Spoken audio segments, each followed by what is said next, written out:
Hello, everyone. Nice to see you guys. Happy New Year. And I'm going to go ahead and start recording so I don't have to be reminded. I always forget to do that.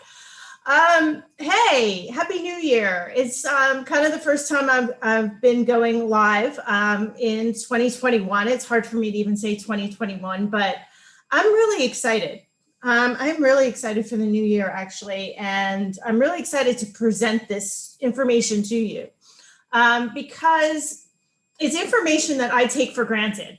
It is, information that I've learned about, that I've trained in, that I've been doing pretty much my whole life and incorporating. And I think I also kind of have a knack for it, an inner sense about it. So I started exercising, I think when I was 2. I was taken to a swim and gym program by my mom.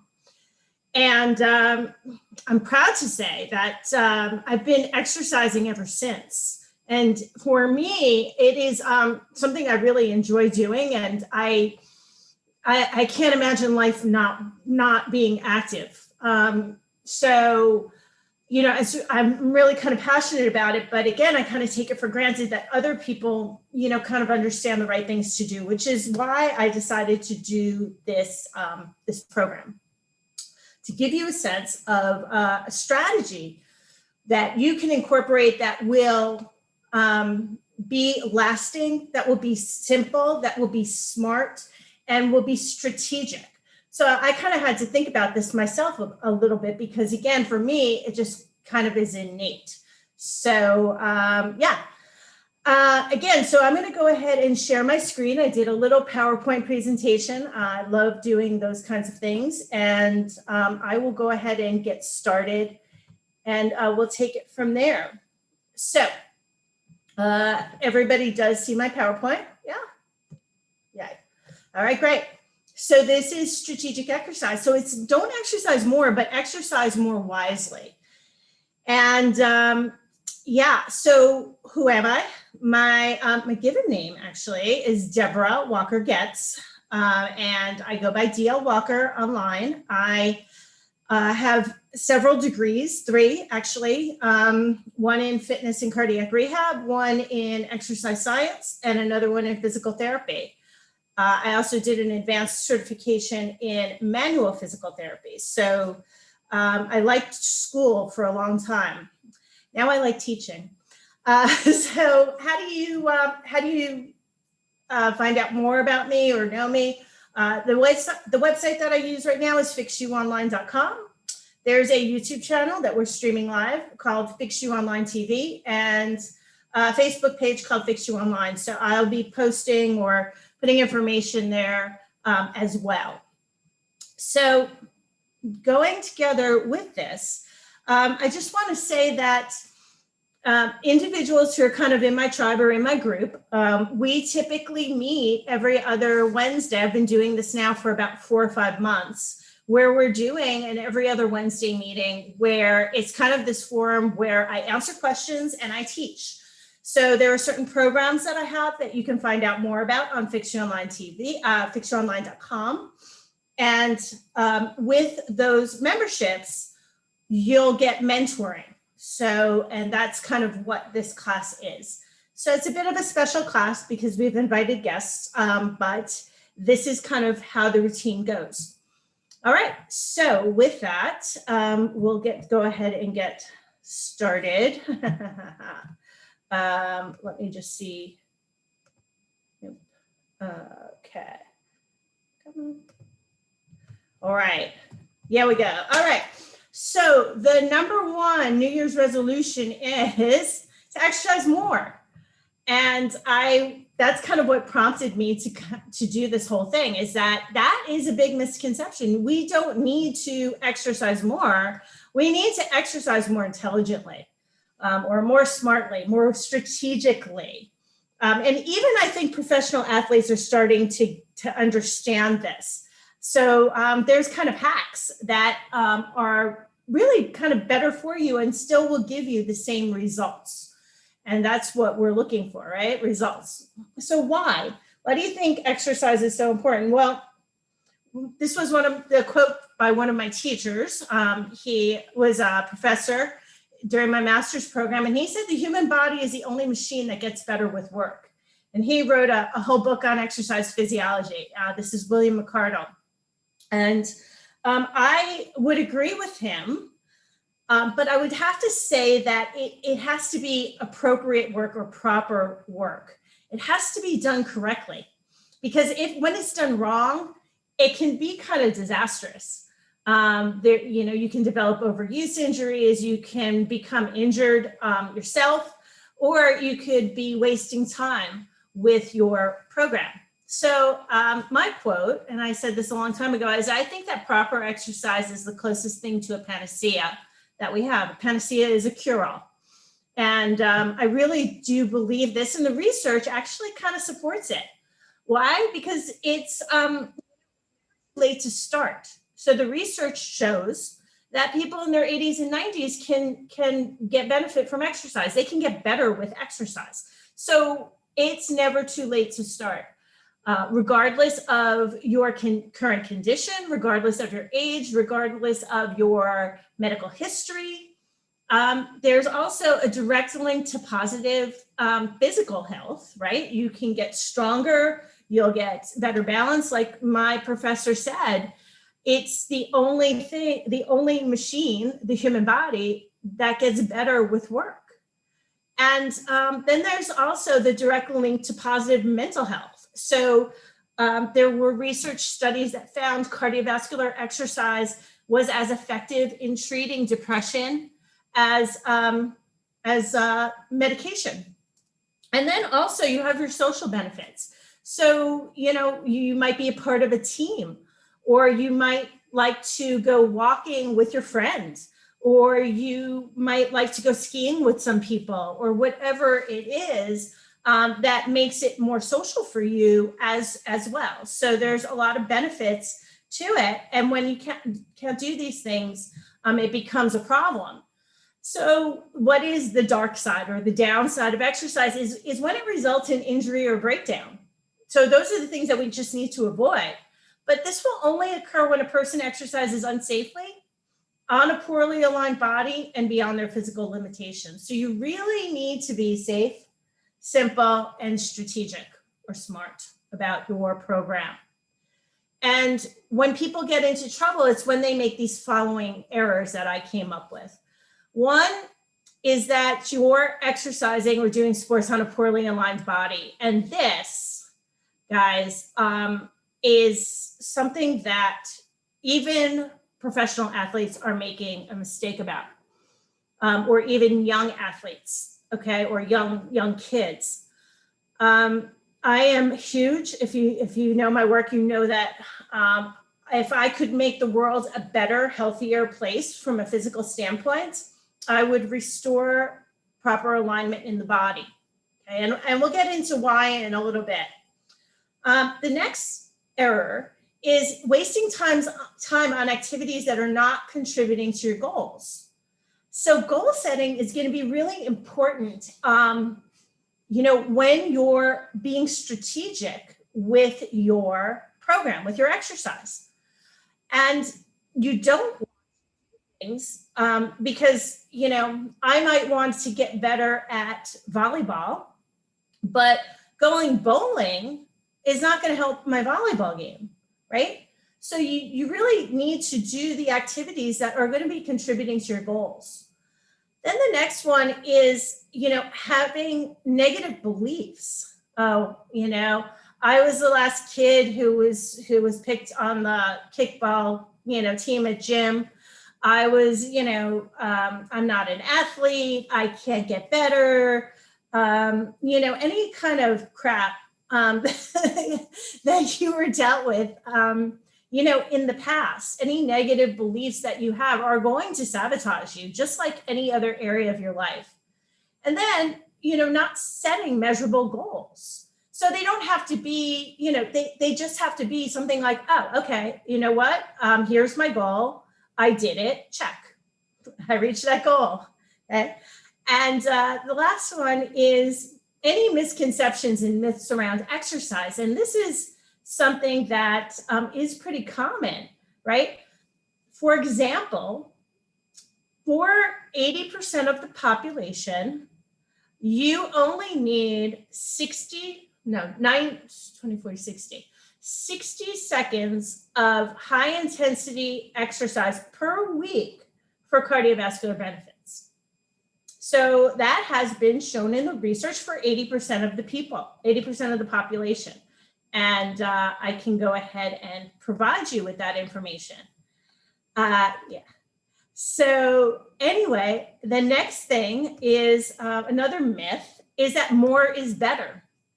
And here's another thing that you need to talk about. And this goes back to negative beliefs and not setting, your mindset. Research has shown that if you think about getting stronger, right, and you focus on just thinking that you're getting stronger in one limb without exercise, it has shown to increase strength. So I was actually thinking about this the other day, or actually this morning when I was doing my walk and my exercise. And you know how you think your phone is listening to you, right? You'll say something in a conversation, and next thing you know, it's like on the, it's on your webpage or something like that. Maybe it's not the phone, but maybe it's your reality, right? Because the research now also is showing us that we can kind of create our reality, and we can create disease with our mind, and we can also create health with our mind. So, or the fact that, if we can create disease with our mind, then we can create health with our mind. So really understanding and using that aspect to achieve your goals. Again, not something that they're going to be teaching you at Crunch, right? So understanding that even if you're, not feeling well on a particular day, you can actually think about doing your activity. And people have been do this, and athletes do this with visualization training, their muscles are actually even firing on a study when you're envisioning doing something with your body. So this again is something that I think is going to be really important for people to get beyond and to really make positive changes in their fitness. And again, it doesn't require special equipment.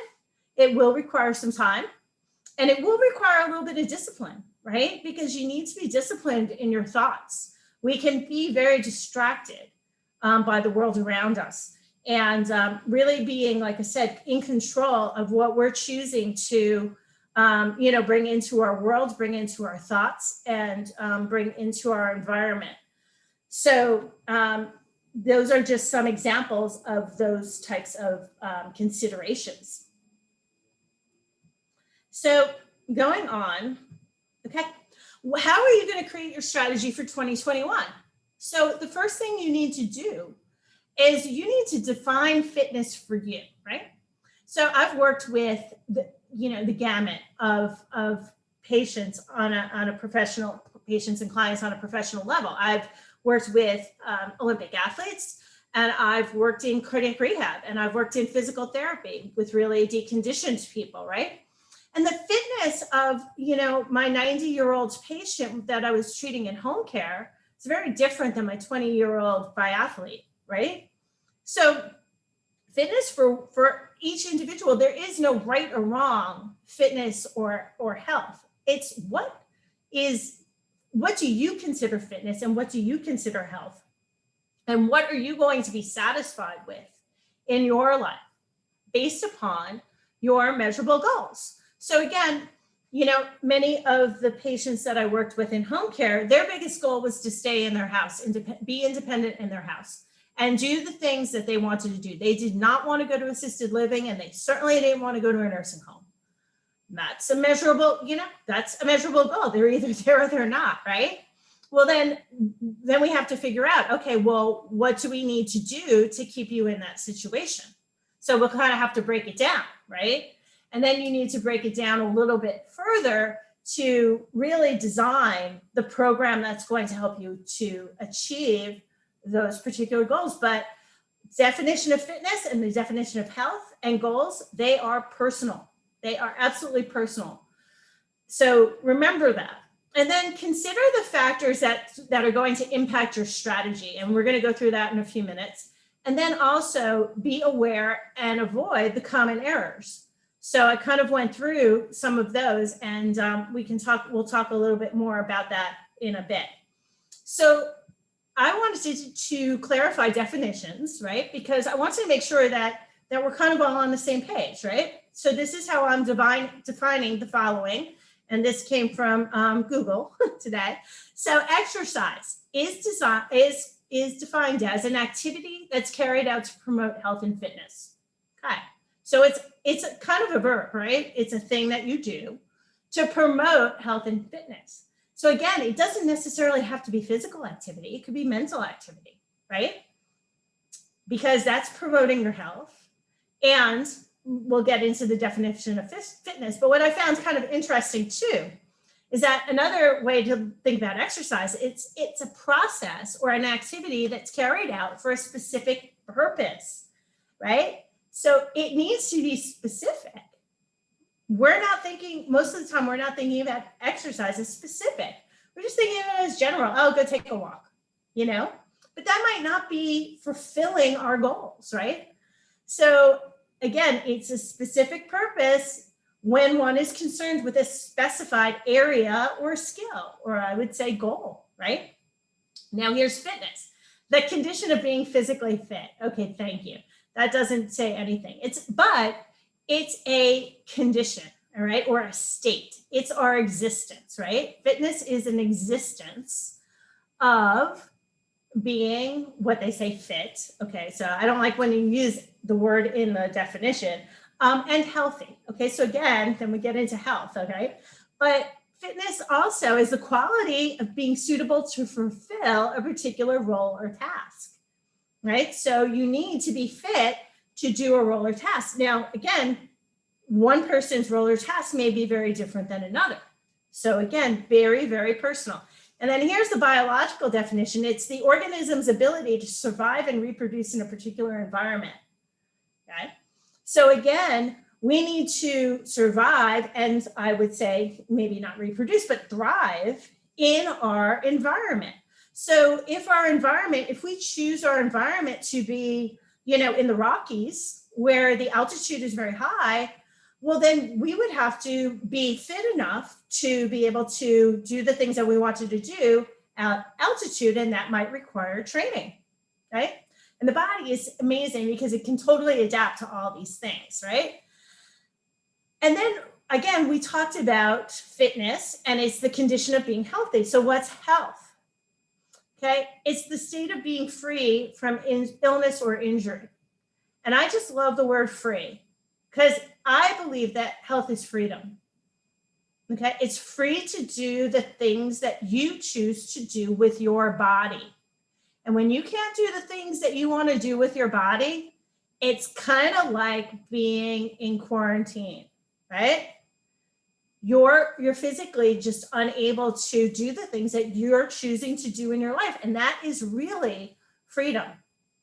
And I think, I was watching a podcast with a coach, a wealth coach, right? So a financial coach. And he said health is wealth. And it is. It is. I know people and I've worked with people who have a ton of money. But if you do not have your health, you are not free. So a lot of people focus on the financial, but again, it's not worth anything if you don't have your health, or if someone that you love is not healthy. Those are two really devastating things to have to go through. All right. So the question that I want to ask you guys is, what is your vision of health and fitness? Because again, you need to define for yourself what that means. And then you're going to just need to set some goals that are going to support it. So those are the things you need to make a definition for you. And then you need to say, okay, so let's say, and I'm going to go through mine in a few minutes, but you need to think about these two things. So here's my definition and my goals for 2021. My definition is health is freedom. Talked about that. I am able to perform the activities that I love with the people that I love without injury, breakdown, or the need for medication. Or I would say medication or surgery, okay? So that's my definition of health. And my goals for 2021 is to incorporate exercise easily into my lifestyle in order to, I want to fit comfortably into my clothing. I want to continue to engage in the exercise and sports that I love. So if you know me, I like to do a lot of activities. For me, the worst thing that you can make me do is go to a gym. I don't like going to gyms, but I love paddleboarding. I love rollerblading. I love skiing. I like snowshoeing, like cross country skiing. You get me outside, I can do anything. Bike riding, right? I just love doing things outdoors, winter, summer, whatever. So, there are things that I'll choose to do to engage in that. And I like to learn how to surf and successfully get up on a surfboard. So that is measurable because I'll either be able to do it or I won't. And again, I know whether my clothes fit comfortably or not. And I know that I can engage in the sports that I love without breakdown or a need for medication and those kinds of things. So those are my goals for 2021. So we need to set our goals, but then we need to understand concepts about fitness that we need to understand in order to achieve them. So these are actually, exercise physiology concepts. And the first one is overload. So in order for a muscle or a system, I would say, to get stronger, it needs to be challenged. And this has been, again, documented in the research over and over again, even with regard to memory, right? If you want to get better at memory, then do puzzles, do memory exercises, there are just a ton of different things that you can do to get better at these particular aspects of your health, right? The next one is specificity. So if you want to get better at a particular activity, then do that activity. So for me, I want to surf. Unfortunately, I do live in Florida, but I live on the Gulf of Mexico and there are like no waves. I might have to wait for a windy day or, again, choose this to do at another time, go on a vacation or, I tried to learn how to surf this year, but I could not get a teacher because of the virus. So anyway, but that's, something to think about, right? But then there's some activities that are required in surfing that I could work on. And I'm going to go through those in a minute for myself. And then you have something called the length tension ratio. So remember when I talked about alignment? If you're not in the right alignment, right? A lot of times, if you're doing too much exercise, you will break down because a muscle will contract with greatest vigor when it's at a particular length. And if it's too long or too short, it's not going to perform optimally. And this is all about posture and alignment. And so this is where the athletes get it wrong. This is where I don't think they're getting enough work. I have heard now that in tennis, for example, the professionals are spending more time in the training room than they are on the court, which is good because it's keeping their body in a alignment and a condition that will allow them to play. They've been playing since they were kids. They know how to play tennis, but is the body supporting them so that it can endure tournaments, competitions, 3 hours of tennis straight, right? Those are the things that need to happen without breaking down and maintaining a high level of performance, right? And then again, more is not better. So, a lot of times that mindset will come into play, right? It doesn't necessarily have to be more physical activity, but it could be some more mental activity. Again, visualization, right, will help. Putting intention to getting stronger, taking away those negative belief systems that we have, right? Creating health and not disease, creating that in our minds. Minds are so powerful and really underrated. And then you need to consider your fitness strategy. So remember, I said, well, I want to surf. Well, I don't have a surfboard and I live on the Gulf of Mexico. And so I'm going to have to create a strategy to learn how to surf. Like I'm going to have to go ahead and, probably travel, probably get some lessons. And, but there are things that I could do now, like maintain a current fitness level. But there's other considerations like time. Okay. So for a lot of people, time is a huge consideration. It is for me, right? I don't have a lot of time to devote to exercise. I was doing hot yoga for a bit. It was 90 minutes. So when you think about, okay, going to hot yoga, which took me about 15 minutes and coming back, okay, so that's a half hour. And then there was 90 minutes of the actual class.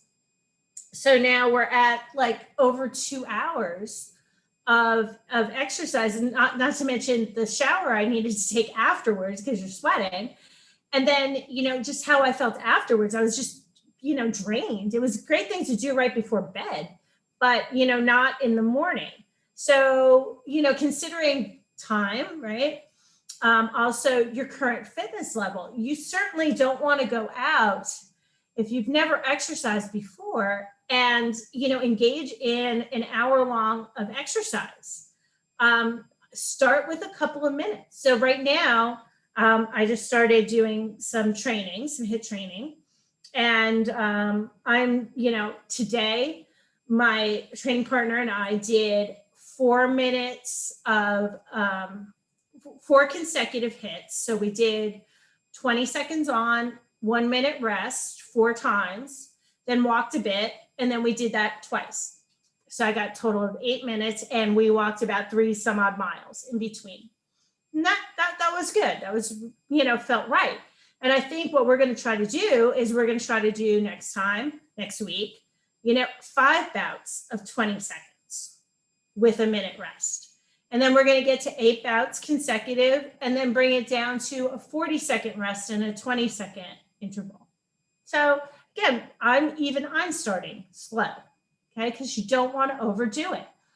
You want to think about your environment, like say the weather. It could be very difficult where you live to, be able to, engage in the things that you like to do.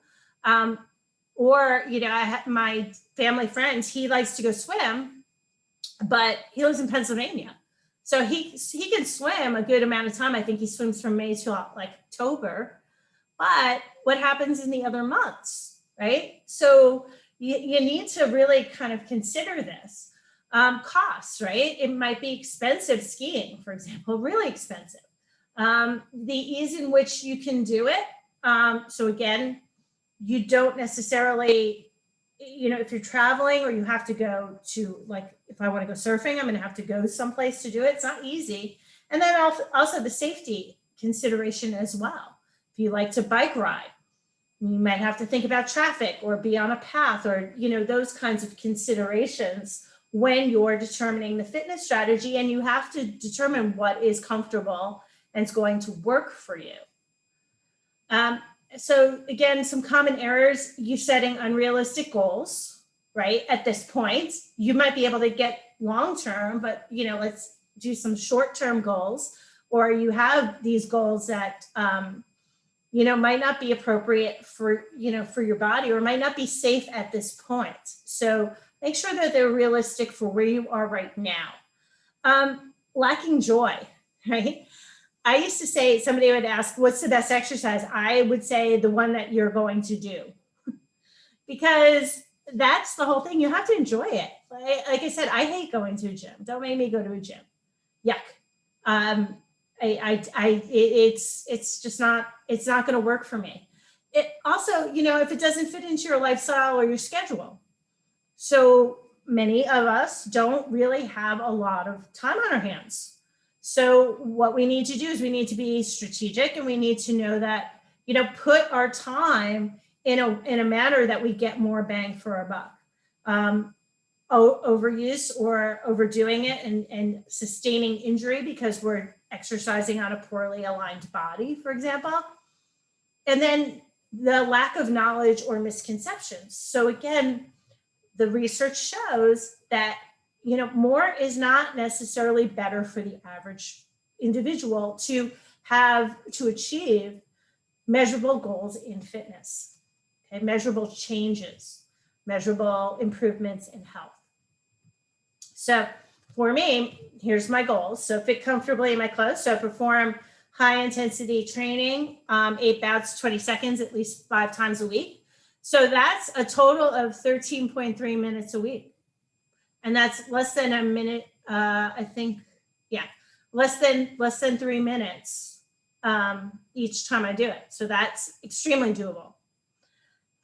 Continue to engage in the sports that I love. So I have a history of some lower back problems and pelvic floor issues. So I'm going to go ahead and make sure that I focus on that, and maybe even incorporate some taping to maintain a proper alignment when I'm exercising or in my daily life, so that I'm cueing myself on the correct posture.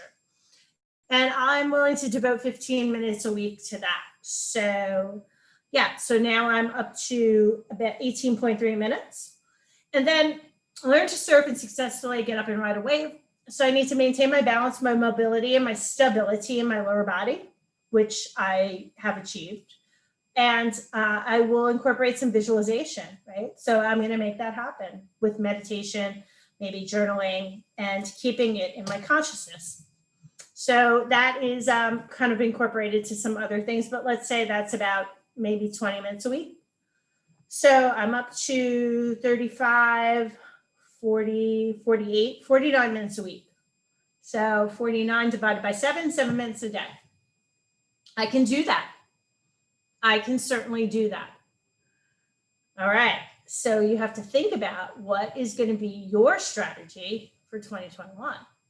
So here's another question. What if you don't know what you need to do? Because I think that is an issue for a lot of people, right? What if you don't know what you need to do to maintain your health? Well, one, you can get tested by professionals, right? So things like your cardiovascular health, right? You can get, we can do certain self-evaluations and assessments, and we're going to do one today that will kind of cue you in on, okay, hey, I need to focus on this. Certainly, if you have pain, or that you have weakness in a particular area, that, that's kind of a no-brainer, that is going to be an area that you need to set as a goal or, put some focus on. And then you want to research. So you want to research the information. Okay, so this is my goal. What's involved, right?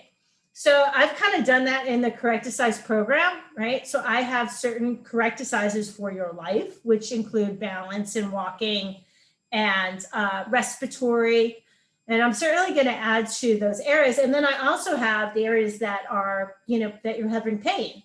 So we're doing that in the Correcticises program. So if you're a member of that, you'll understand what I'm talking about. And if you're not a member, well, maybe you can try it out for a couple of days and see what you think. So you want to research, that information, and then do some research on your own. Google information. You can, there are probably 1,000 different exercise books out there. You can go ahead and try some. You can learn about different strategies and those kinds of things. I would, though, recommend making sure that your alignment is appropriate so you don't run into injury. And again, that is something that we include in the Correcticises program under the total body repair. And then research your own experiences. So try it. Hey, you know what? I think I might want to try golf. Okay. All right. Well, I giggle a little bit because one of the worst athletic injuries I ever got was from golfing. I went to a continuing education course on working with golfers, and we actually went to the driving range. And sure enough, after the class, I had this horrible pain in my jaw. And the reason being is because I was clenching my teeth as I was trying to hit the golf ball.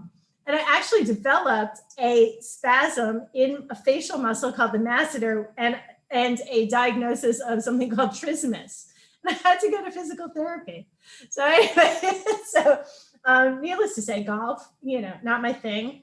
But I did try it, but do so, again, kind of in a safe and appropriate environment on an aligned body, right? So now I know if I'm ever going to play golf again on the driving range, I need to be conscious of not clenching my jaw by pressing the flat part of my tongue on the roof of my mouth, which will avoid that from happening. So those are the things that if you don't know what to do, these are some ways that you can kind of cue in on it.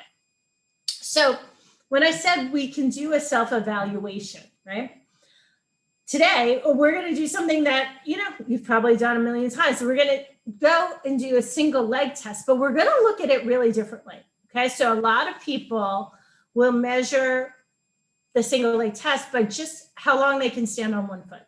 And, that's objective. That's really good. It is objective. But there are a bunch of different ways that we can make it so that we can test different systems that are involved in single leg tests, because balance is a bunch of things. It has to do with alignment, certainly. It has to do with sensing, so our proprioception, understanding where our body is in space, and then we also vision is incorporated, the vestibular system is incorporated, and then also when we look at the quality of our single leg stance, we can actually determine where we might need to have treatment in our foot and lower leg. So I'm going to go through that right now. I'm going to get set up for it. But in the meantime, I will go ahead and see. I don't think there are any questions. If there are, you can go ahead and put them in the chat box. But I will go ahead and just get set up with my screen. So another thing that we need to consider when we're doing the single leg balance activity, we want to think about, okay, well, when is balance going to be important for us? It might be important when we're in our shoes. It might be important when we're barefoot. Again, depending on our sport. If I'm surfing, well, balance is going to be more important to me when I'm barefoot. So you want to think about specificity of whatever activity you want to get done better, right? So this is where I kind of went into it a little bit. When our eyes are open, that's general when we're walking, right? So when we're walking in the world, we're not doing it with our eyes closed, right? But if we do it with our eyes closed, well, that will tell us, what's our balance like when we're walking in the dark and we can't see, all right? Then if we're looking, we're going to do it with our head up, okay? So we're going to look up to the ceiling. And if you get dizzy or anything like that, please stop. But we're going to look up to the ceiling, and that will test our vestibular system, okay? And the vestibular system is in the inner ear, and it tells us where our body is and, our orientation. And that actually starts to atrophy in middle age, and it's one of, in my opinion, the most underrated aspects of fitness is sensory and the vestibular and proprioception systems in particular. And then we're going to tune into the movements in the foot to determine, again, since alignment dictates function, right? Because of the length tension ratio, if we're getting movement at the foot, where in the foot we get movement is going to uncover our weakness. So for example, if I'm moving at the ankle, that will reveal that there is a malalignment or something going on in my ankle. Maybe my ankle's swollen, for example, and those muscles can't go activate properly. Or if it's in the arch of the foot, maybe there's an alignment problem there. Or in the toes, if I'm gripping is going to be a compensation, right? So the body will do anything to achieve its goal. It doesn't necessarily do it properly. So those are considerations to take into account. So again, everybody clear. We're going to choose to do this with our shoes on or shoes off. And then I also put in there considerations of footwear, orthotics or taping, right? So if you're like considering an orthotic or a tennis shoe, right, a type of shoe, you might want to do a single leg test and see how well you balance in it, see how well you function in it, see how well it's going to help you walk or run or skate or ski, right? You want to test all of these things with that particular piece of equipment or, again, footwear or intervention that you're using to test. And then when we do this, again, we're going to do it with the eyes open, just general. And we're probably going to go for maybe 30 seconds because that's enough for most people. If I'm a gymnast, I'd be doing this on a balance beam, right? Then we're going to look at eyes closed. So we're going to see, excuse the pun, how much proprioception, what our proprioception is like in our foot and ankle, right? And our lower body. And how much do we depend on our vision? And that might tell me, okay, you know what? When I'm doing my exercises, I should go ahead and do them with my eyes closed, the ones that are safe to do so, right? Because then I'm getting a better sense. I'm training my proprioception, right? And taking away from the balance. So again, I worked with seniors in their homes as a physical therapist for a number of years. And I did have an individual who had poor vision, but his balance was great. Why? Because he didn't rely on vision. He didn't need to. When I put my head up, right, then I am going to tax or stress my vestibular system. So I'm going to see, okay, well, does my balance become worsened by doing that? And if so, then maybe the vestibular system is something that I need to address or work on. And then certainly I'll tune into the movements in the foot. So I might be very steady with my eyes open.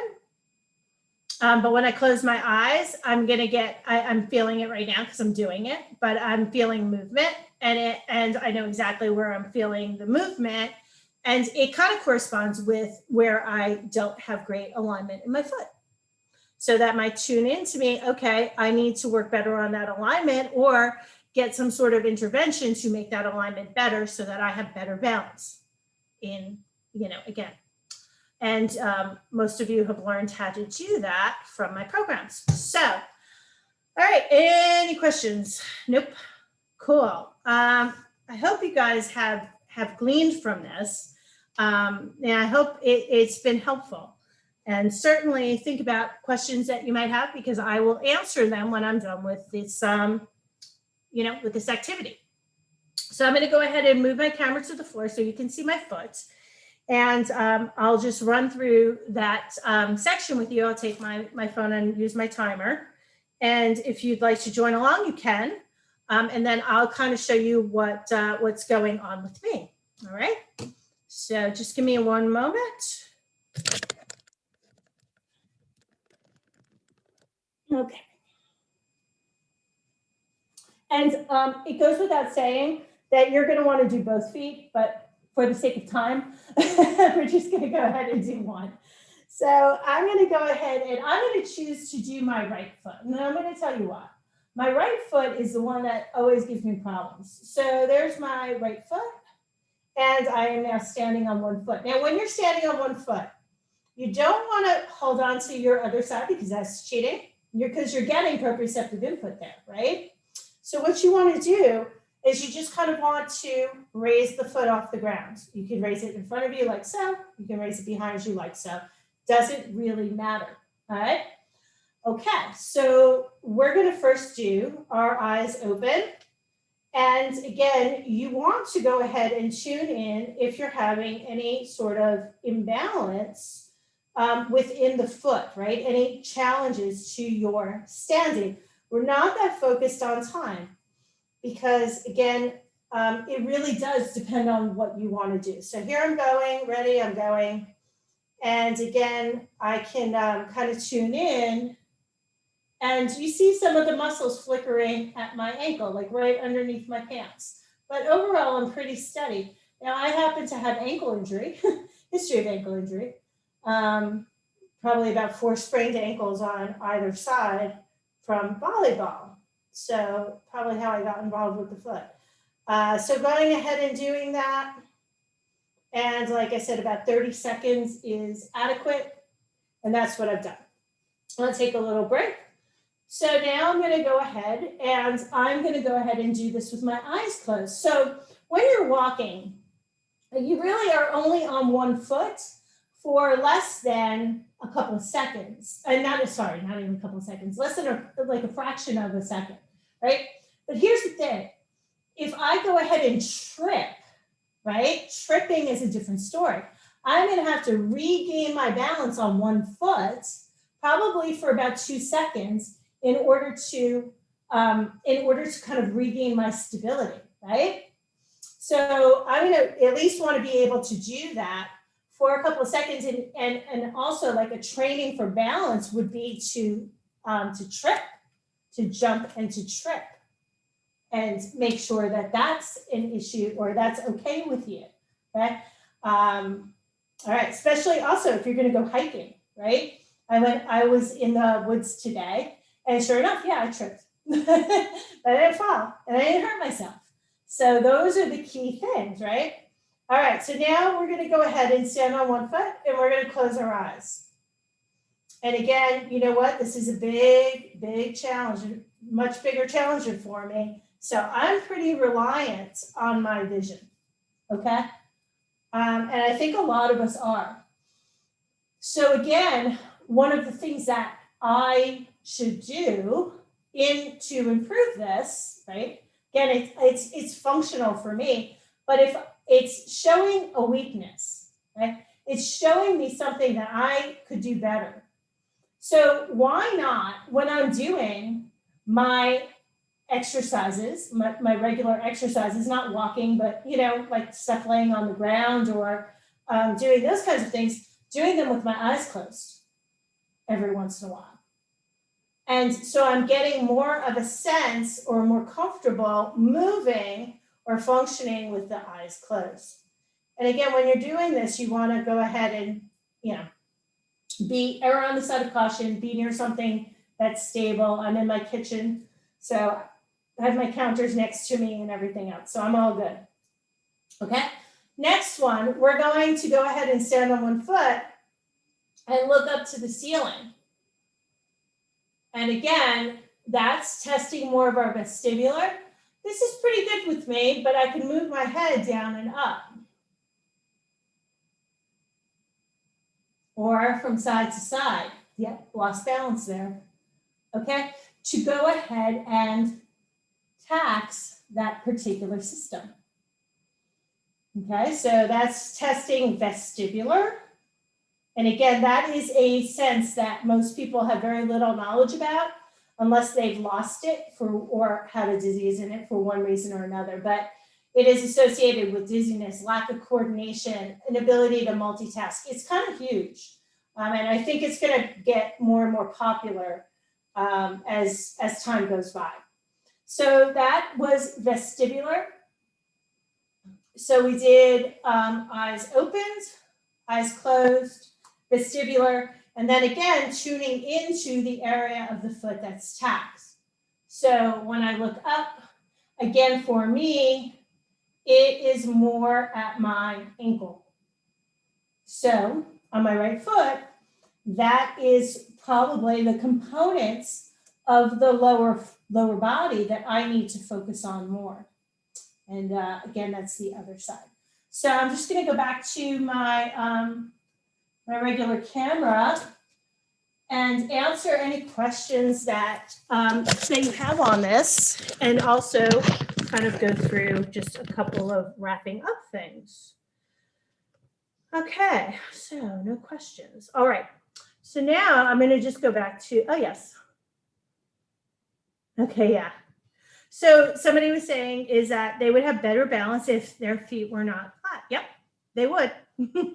So again, here's the thing. What do you need to do? You need to correct the foot. How do you correct it? Well, there are corrective exercises for that. There's manual therapy for that. There's some taping strategies for that. There's a ton of things that you can do. Let's focus on what you can do to make it better rather than what you can't. You can invest in orthotics. You can also test whether the orthotics are going to help your balance or not. Yep. So again, also some issues with other muscles. So let's go ahead here. All right. Better balance, wasn't so flat-footed. Yep. Tired in the glute medius, less so on the right, and stronger side. Yep. So yeah. So we're talking about now gluteus medius is in our pelvis or in our butt. It's one of our stabilizing muscles. It tends to be weakened, and it is, the foot is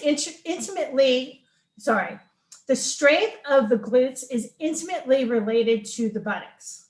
So here's a little piece of knowledge for you, is that if you do not, when you're walking, if you do not push off of the big toe, right? Or I should say, every time that you walk and take a step and push off your big toe, you are getting a glute contraction. Okay, so that is happening when you do that. If you don't do it properly, right? If your foot is not acting properly for whatever reason, that is going to be, it's going to cause a weakness, right? In which case, then you have to make up for it. How would you do that? Okay, you probably need to spend a bunch more time, right? Because alignment, again, is so important. You have to spend a bunch more time strengthening that particular area, okay, that particular muscle, and there are ways to do that.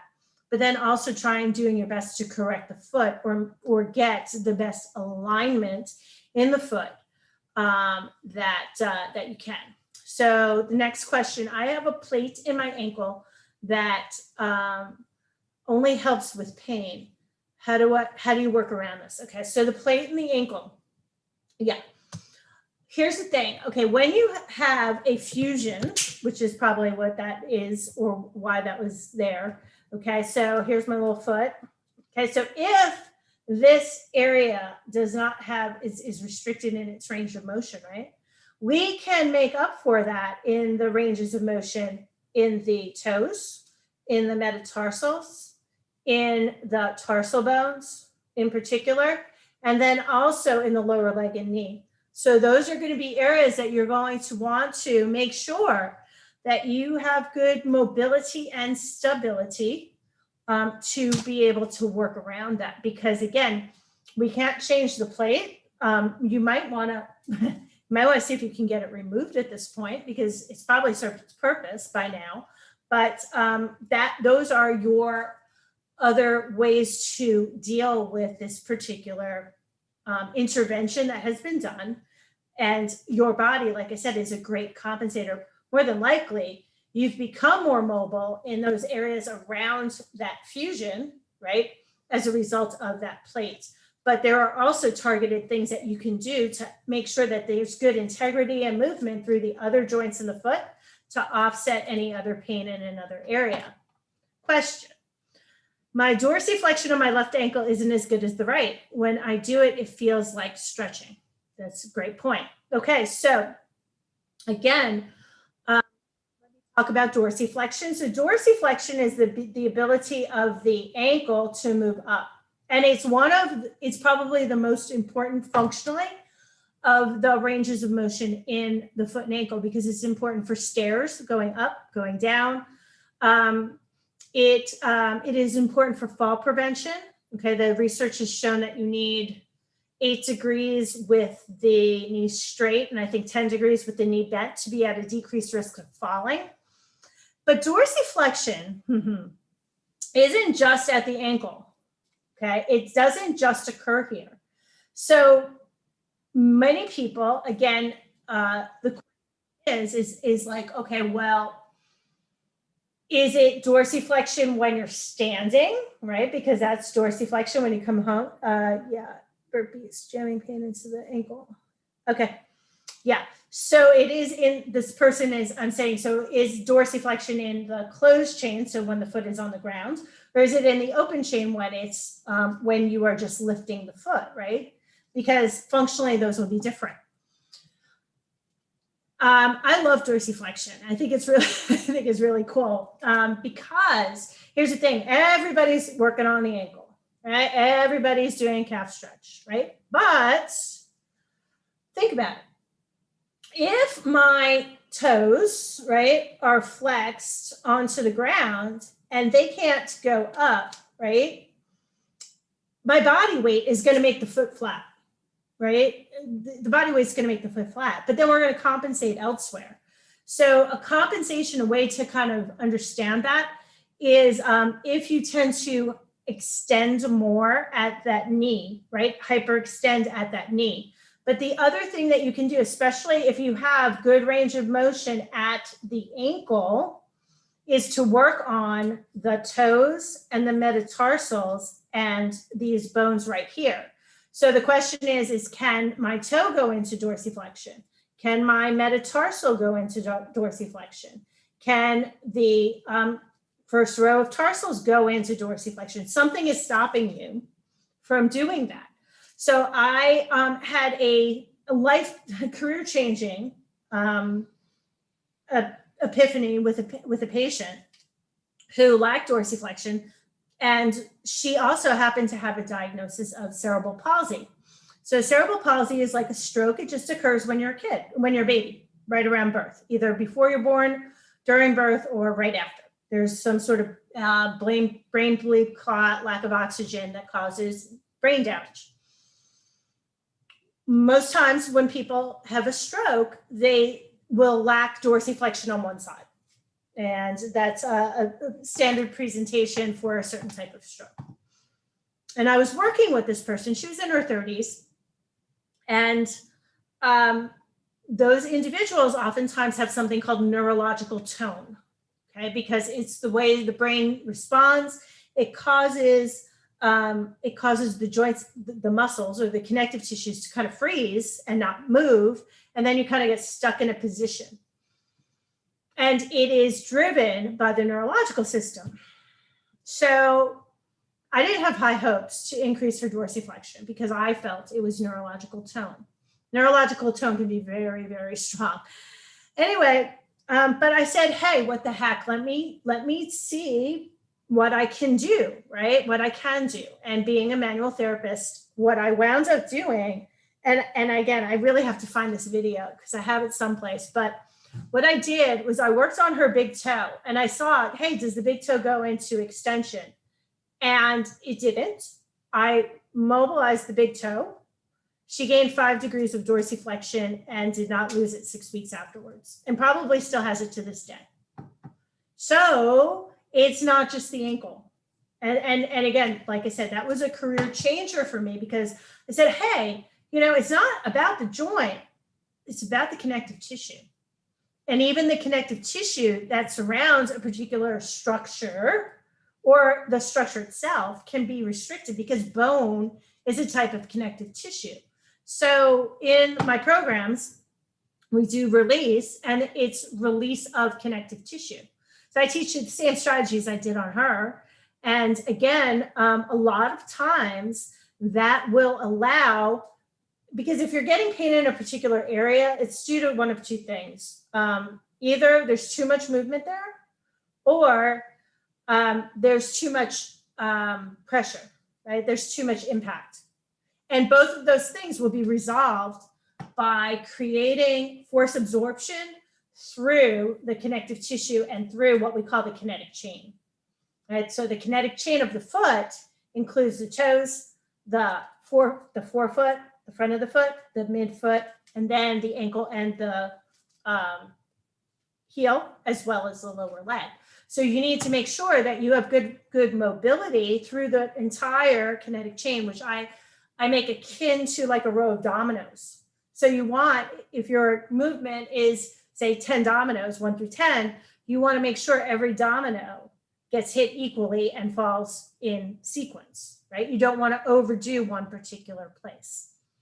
So that is, that's what happens with dorsiflexion, especially when you have appropriate dorsiflexion in the lower leg and the ankle, which is where most people focus on. So when something's not working, you need to try something else. That's the bottom line. And that is another principle that you really have to, like I said, you have to figure out what works for you. There is no right or wrong. It's what works for you. And understanding that, you know, and not wasting your time on things that don't work. You know, find out pretty quickly, hey, is this going to work or not? There's a saying in business, if you're going to fail, fail quickly, right? Do it quickly so that you can move on and change without wasting your resources. Okay, so again, if there are any other questions, you can go ahead and put them in the chat box, and if there's any elaboration that you need to make with that. Okay, so I'm going to go back to my PowerPoint because we went through this testing, and again, hopefully we gleaned some information and some strategies just from this test.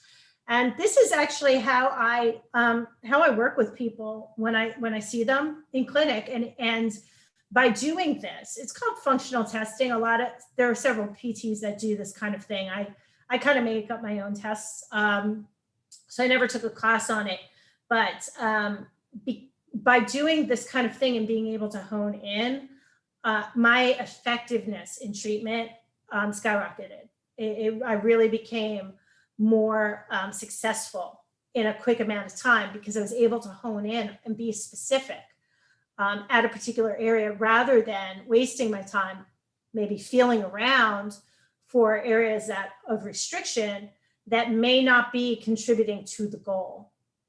Okay, so I really had to kind of think about things and get good at this. And plus, I'm very good at observing. So it really fit into me. So again, creating a strategy for 2021, define fitness and determine your measurable goals. Employ the concepts of fitness, right? So again, overload, specificity of training, the lane tension ratio, and more is not better, right? Consider the factors that will impact your strategy. So again, time is a huge factor. Cost is a factor, you know, and choose those things that are going to work for your particular lifestyle. Again, there's no right or wrong. It's what works for you. And then the awareness and avoidance of the common errors, right? So doing too much too quick, you know, working on a body that is not aligned. You got to do it. Otherwise, you know, I say this, and again, if you've heard this before, but if you're exercising on a poorly aligned body, it's like driving a car with a flat tire. When you get a flat tire, you pull over immediately. Why? Because you're going to break the axle. You're going to damage the car. But the majority of us, and like I said, it's not meant to criticize anyone. However, you know, there are professional athletes that are doing this to their bodies, and that's why they're getting injured and hurt, and that's why they have short careers. So because they don't even know the right things to do. So again, that's those are the things. So again, smarts plus strategy equals success, but you also need to start, right? So where do you start? Define fitness, set your goals, and then take action and consider those things. So what are your next steps? So again, like I said, how do you start? Set your goals. I wouldn't recommend setting more than 3 at a time. Then after you achieve them, you can set more. And then obviously get started and get support if you need it. So the support could be, you know, it could be a trainer. It could be a physical therapist, it could be an exercise physiologist, it could be a book, it could be a video, it could be a program, it could be my program, whatever resonates with you, and that's going to work for you and your particular style. You know, again, there's no right, really kind of, as long as you're not doing those common errors, there's really no right or wrong. But you need to be mindful of those common mistakes or you're going to run into trouble. So how can you find out more, get support? You can subscribe to my YouTube channel, Fix You Online TV, or somebody else's. You can like or follow my Facebook page, which is Fix You Online. It's on Facebook. You can PM me on Fix You Online at DL Walker. You can go to my website and take a look at my program, Correcticises, which is really corrective exercises to undo the wear and tear of time, to get you into a better alignment, to optimize your fitness, to do or create a fitness program that's safe, simple, strategic, to offer you success. And you can try it for 7 days free. So yeah, and actually for the first 14 days, I take you through a fitness challenge so that you can get a sense of what to do. But on there are the things that I'm talking about, as well as the mentoring every other week, which is pretty cool. And we're doing, like I said, kind of a total body renovation from toe to head, and looking at those special tests. I'm going to be adding a few more to that, and so that you can, again, kind of hone in, because I've been getting a lot of, or I've not been getting a lot of, but I've been getting some feedback. I don't know where to start. And I think that was one of the reasons why I wanted to take this mentoring session and offer it to everybody, because I think a lot of people, like I said, number one, New Year's resolution, exercise more. But let's go ahead and make a strategy for success in it. Okay. Yeah. So somebody was saying that one of the things that we do in the mentoring session is that people can send me videos and we can go over them in the mentoring session, because a lot of times it'll help everyone, where they can go ahead and see, you know, what's going on in an individual. And it also allows me to think about more things. So in a traditional mentoring session, I do the presentation, and then I also answer questions. Typically, I answer questions first and then do the presentation. But today, I chose to do the presentation first, because now I'm going to answer some questions that people that have come up. So one of the questions that came up was about my bunion program with a neuroma from one person, and Taylor's bunion. So Taylor's bunion is like a regular bunion, it's just on the other side. And a neuroma is typically a buildup of a neural network that causes pain, typically in between the toes. And so the answer to that is that typically, because the program is holistic, it oftentimes a Taylor bunion will resolve and other foot issues will resolve as a result of going through the program. And if it doesn't, and you need more coaching, guess what you can do? You can go ahead and ask questions, and I could go through it during the mentoring session. And the second thing that's come up is with regard to bunions. So, okay. So some people, again, I define bunions in 3 different categories, right? And this particular category is that midfoot bunion, where there's a very narrow area in here, okay? In the midfoot, around the arch, right? Between the arch and the ankle. And there's not a deviation of the toe, but there's a sticking out of the metatarsal, the first metatarsal. For those people, what you want to do is you want to create space in through the tarsals, right? In through these bones. And then also you want to try to create space in between the top part of the first and second metatarsal, all around this area, okay? Because if this part is sticking out, right, the first metatarsal is sticking out, the other part, it's like a seesaw, the other part is in. So you want to kind of deal with this guy this area right here, make sure there's movement. Again, you guys know how to test that and do your release. But then when you're doing your taping, right, to get better alignment, because we want this metatarsal in alignment with the rest of the foot, the rest of the medial arch. So particularly if you're having balance issues or that kind of thing. I don't know where I put my tape. But what you're going to want to do is, I said you want to do an anchor. And the anchor is going to go around that area that sticks out specifically. Okay. So what you're going to do with that is, I'm going to just get another roll of tape. 1 second. Write a question if you have any.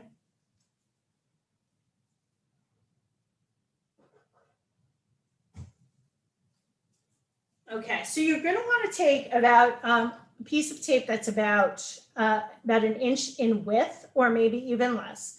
And you're going to want to specifically, it should be a stiffer tape. So the black dynamic tape would be good, or Leuco tape over something, okay? But what you're going to want to do is you're going to want to take the tape and you're going to want to put it on either side, and you can go around the entire foot. So it's like the circumference, or C. So this is a good way to anchor your other taping. But what you're going to want to do is you're going to want to pull really tight to the first metatarsal towards the second, and then the second metatarsal to the third. At the third metatarsal, at that midfoot, then you relax the tape, and then you just lay it down. So you're really focusing on pulling that metatarsal in. Now, when you have a bunion, right, when you see a bunion that is just sticking out, you need to make sure, okay, am I on the metatarsal or am I on the proximal toe, right, the proximal big toe? And to do that, what you would do is you would go ahead and lift the toe up to see where that break is, right? Because just by observation, you might be able to feel along it and then feel where there's a break in it. Okay, when I say break, I don't mean like an actual broken bone, but a space in the joint, okay, or a change in the joint. So you can go ahead and do that, or you can go ahead and bring the toe into extension, see where the end of the toe is, and make sure you're on the metatarsal, because you don't want to drag the toe into it, right? And as we know, the toe in our skeleton is not the way our toe is on our foot, right? Our toe actually, this joint is closer to the foot than just where the toe breaks in our skin. Okay, I hope that makes sense. So that is what you're going to want to do. So again, you'll take the tape and you'll pull it taut to get this into alignment. And again, this is with individuals who have that midfoot bunion, where basically all this is pretty much okay. The toe is in good alignment, but you're just sticking out at that metatarsal. You want to create more space here so that this metatarsal will be in a widen or a better alignment, and then just reinforce it with that taping. Okay, the other things that can be done are the other taping of that first metatarsal, and we go through that in the bunion program as well. All right, so any other questions? I don't see any questions. Good, I think I answered everything. So, yep, very good. So I will go ahead and encourage everyone to find their answer, right? Your answer is out there. You just need to find it. And again, don't waste your time on things that aren't working for you. No one's going to get offended, or no one who cares about you is going to be offended. Just try. Just really go ahead and try, because you'll eventually succeed. You'll figure it out. But a lot of times it's not obvious. And, you know, for those of you who want to stay on and chat, I'll just talk about my own, something that's going on with me is that for the last 20 years, I've been given a diagnosis of anemia. And, okay, I'm sorry. So here's another question. So I won't go back. I won't talk about me. I have chronic pain in my foot, and my doctor said it's plantar fasciitis. Sorry, I missed you. But the pain is in the ball of my foot. Okay. So again, we need to, this is a great example. So here's my strategy, right? There's 3 areas of fitness, and this actually came up a little bit today too. So we have to look at the mind, the body, and the spirit, or the frequency, right? Frequencies. My expertise is in the body. So for me, the first place I go is, okay, did I do everything physically that I needed to do to rule this out? So if you're having pain in the ball of your foot, again, pain is caused by 2 things, 3 things. Inflammation, which is usually caused by 2 other things. So it could be systemic inflammation, right? Diet and that kind of thing. So you want to take a look at that. So you want to deal with inflammation. Again, that could be dietary. It could be some natural medications. It could be ice. Again, different modalities. And again, this is addressed in all of my programs. So inflammation is one, will cause pain. What else can cause pain? Too much movement. Okay, too much movement or too much impact. Those are the 3 things that will cause pain. Well, those are the three physical things that will cause pain. All right. So again, there's if something is moving too much, it means that the other things around it are not moving enough, right? So what you tend to want to do is you want to stabilize that area of pain. And again, if you know my programs, I do taping. I do a simple little X over the pain. X marks the pain.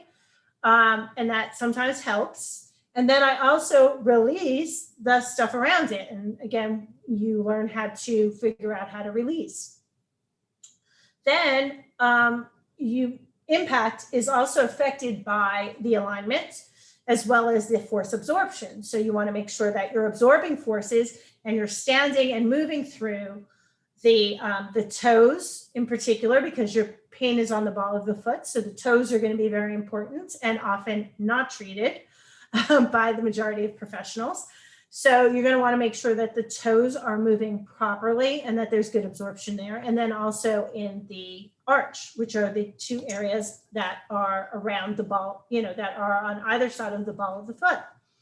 Okay, so, and then there are stabilization activities, exercises that could be enhanced with taping, as well as corrective exercises, correcticises.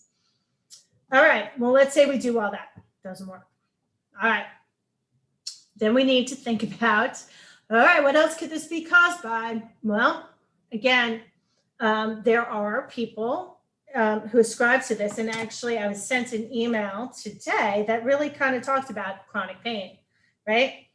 So with chronic pain, another thing to consider, so we covered body. If it's not the body, then could be the mind or frequencies. So with the mind, this was something that, you can look into modalities that deal with the mental component of pain, chronic pain. So meditation is one of them. Sometimes just acknowledging, there's a guy who, who many of you might be familiar with. His name is Jay Sarno, and he's MD, and he's written a book, The Sarno Method, I think it is, for back pain. And basically, and I've had patients who've gone to him or read his books, and he's been cured. They have been cured by him, because basically you go in and you spend like $1,500 for a visit, and he says it's all in your head, and then you leave, and then it's done. You read his book and you get the strategies on how to deal with it. But listen, if illness can be created in the mind, which it can, then so can health. So again, focusing on getting rid of that pain, right? So putting it in your mindset, putting it in meditation, doing visualizations, all of these other kind of woo-woo things, they actually work for some people, if that's the origin of it. There are other people, Louise May, for example, she was a pioneer on bringing emotions to particular diagnoses. Okay, so you need to, investigate that. Hey, listen, sometimes a lot of foot pain means that you're afraid to step forward in your life. Okay, hey, is that the problem? I don't know. Let me think about it. Does that make sense to me? Does that resonate with me? How can I get help with that? So again, figuring out what resonates with you and trying it, giving it a try. For me, no one gets more than probably 2 visits of my time. And when somebody works with me, I usually, tell them if we're not getting results in 2 visits, then it's probably not the right fit. So don't waste your time and move on to the next thing that it might be. And so you need to go ahead and investigate all those possibilities. So I've done this now because as I was saying before, I was given a diagnosis of anemia about 20 years ago. And for some reason, it's gotten significantly worse in the past few months. Okay. You're welcome, Denise. All right. So what did I do? Okay, I had to look at my diet. My diet, I'm a meat eater. I've tried iron supplements. It wasn't my diet. Iron supplements, I didn't like doing them, but I tried consistently with the plant-based ones, didn't work because I heard they were healthier. And iron supplements, not a significant difference. So I needed to look at, talk to people who are more aware with the mind and the frequency kind of thing. And I asked somebody and they said, anemia is a lack of joy. And it's kind of funny because, you have to think about, oh yeah, I consider myself a pretty happy, but I'm not sure that I'm really a joyful person. I'm definitely happy, but joy, So I really kind of had to look at that and, figure out, okay, well, what are some ways, what is joy? I had to define that. And apparently, joy is kind of a decision and a state of mind. So you make a choice to be joyful or not. So, all right, I made a choice. But I'm also, at the point where, my medical doctor believed that I needed a blood transfusion. So I wound up actually going to a hematologist, and I went to him right before the new year. And, he advocated an infusion of iron because my anemia is due to iron deficiency, not a blood issue, thankfully.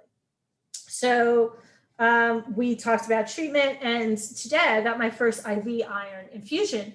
The problem is that they wanted to give me a steroid prior to the iron infusion to prevent an allergic reaction, because apparently some people get an allergic reaction with this. And I don't do real well unless something's an antibiotic or an anti-inflammatory. I will tend to vomit with any kind of thing that's injected or given to me in a pill that's not one of those 2 things. And I really didn't want to have to deal with that. And I don't, I just personally don't like to take any medication that that's given without a particularly good reason. And since I was being observed and I didn't have a history of allergies or anything else, I spoke to the doctor and I explained everything to him. And thankfully he listened, which is another really important quality in working with an individual. You have to make sure that they listen to you. And I basically told him if they weren't going to forego this particular medication, I had to do my research on it, that I was not going to undergo the treatment. And so, they listened, which was really great. And so I had my treatment today and I felt pretty good. So, hopefully between the interventions that I'm taking, and I guess I had to, have it be bad enough to be a wake-up call, and also look at the whole gamut, right? Because chronic pain is, when something gets to be chronic, it becomes a vicious cycle, just like a lot of other things, I was told by a doctor, my iron stores are so low that, I'm running on less than an empty tank even. So I kind of have to stimulate the whole thing. It's gone on so, for so long. But, you know, I've been able to survive with it. And when you look at those kinds of things, you really have to, you have to question everything. And I had a condition, I've only had chronic pain once, and it was because of a undiagnosed infection after routine surgery. But I needed to really have an honest conversation with myself. Was I creating this mentally? Because I didn't particularly care for my surgeon. To be very honest with you, it was going on during a stressful time in my life. And I really had to say, you know, is this something, you know, is this something else? And be honest and open with it, because it's nothing to be ashamed of. That's, you know, I think the thing that comes down to is, you know, rather than shaming people about considering the mental aspect of health and performance, it should be considered as a tool, right? Because again, you know, it's been proven that health can be created by the mind, or sorry, illness can be created in the mind. There's something called convergence disorder, where people present with a physical disability, problem, disease that they do not have. It happens because their mind has chosen it to happen. So if you can choose, if the mind can do something like that, then it certainly can work in the other direction. And why not use it as a tool? Again, athletes use visualization in their training, even in their non-training. If they can't train, they'll visualize their performance and do those kinds of things. It's one of the two biggest components to performance. So again, don't ever feel, like I said, shamed, or that there's a stigma around it. It's a consideration that certainly should be considered, because it may be your answer. And there are, again, a lot of books out there that are helping people along this. I worked with someone who I didn't know that I could help, quite honestly, because I read her history, and I even said to her, I'm not sure I can help you. But we did actually do, and I don't always, and I certainly do this very rarely, I probably should do it more, but we did meditation, or I did a visualization with her. And that oftentimes will help also. And I think that's going to be on my 2021 to-do list, is in the programs that I have for pain, I'll include a meditation, so that, you know, it's a very simple visualization to do.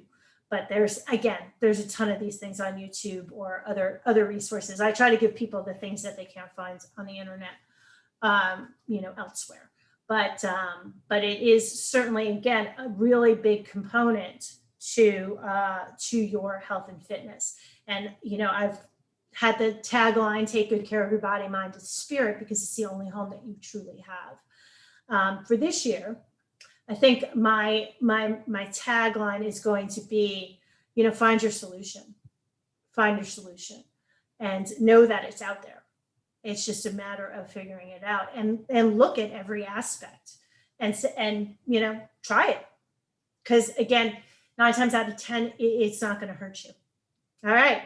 So yes, thank you everyone for attending. If there's any other questions, you can again reach out to me, right? So I put that back on the screen.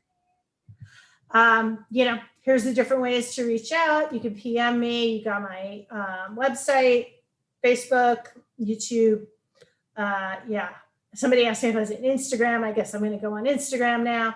But, you know, go ahead and feel free to ask questions at any time. Everybody who's on a membership or a mailing list, or even on social media, I will edit this presentation and go ahead and put it up there for you, as well as kind of create a PDF that I think is going to give you those strategies and everything else, as well as links and whatnot. So it's just easier for those of you who aren't on my mailing list. All right. And then maybe you can be. So anyway, have a great night, everyone. Have an awesome new year, and figure out your solution to make your life better in any way you need to. All right. Because you know what? We went through a tough year for yeah, it was a tough year for everyone, a different year for everyone. So let's go ahead and get started on the right foot because I like to pun. All right. Night, everyone. Thank you so much.